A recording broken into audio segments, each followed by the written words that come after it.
Shalom, salam jumpa kembali dengan saya Pendeta Simon Petra Sihombing. Saudaraku, sebelum kita mendengarkan kebenaran firman Tuhan melalui renungan di pagi hari ini, marilah kita terlebih dahulu berdoa. Damai sejahtera Bapa yang melampaui segala akal, itulah yang memelihara hati dan pikiranmu di dalam Kristus Yesus Tuhan kita. Amin. Saudaraku terkasih, firman Tuhan renungan di pagi hari ini tertulis dari 2 Timotius 1 ayat 12. Demikianlah firman-Nya.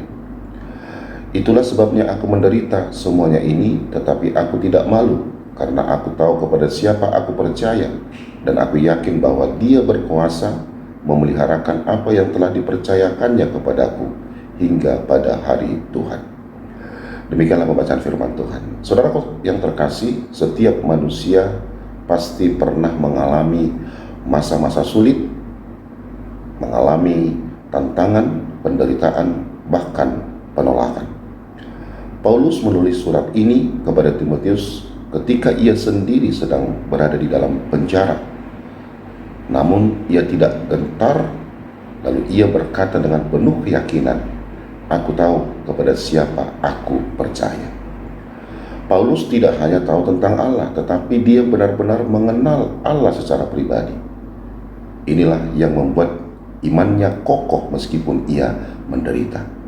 Saudaraku terkasih, keyakinannya bukan pada kekuatan diri sendiri, bukan pada keadaan yang menguntungkan, melainkan pada Kristus yang hidup.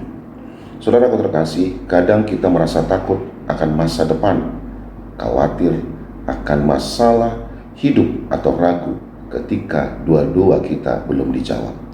Namun ayat firman Tuhan hari ini mengingatkan kita bahwa Allah sanggup memelihara hidup kita sampai pada akhirnya. Apa yang kita serahkan kepadanya, iman, pengharapan, pelayanan, bahkan hidup kita, semuanya ada dalam penjagaannya yang setia. Amin. Marilah kita berdoa. Bapa dalam surga, terima kasih untuk firman-Mu. Berkati kami senantiasa di tengah-tengah keluarga kami, pekerjaan kami, dan pelayanan kami. Dan jikalau ada di antara jemaat-Mu, sahabat kami mengalami sakit penyakit, Tuhan yang memberikan kesembuhan bagi mereka. Di dalam Kristus Yesus kami berdoa dan mengucap syukur kepadamu. Amin. Selamat beraktivitas, tetap semangat saudaraku. Tuhan Yesus Kristus memberkati kita semua. Shalom.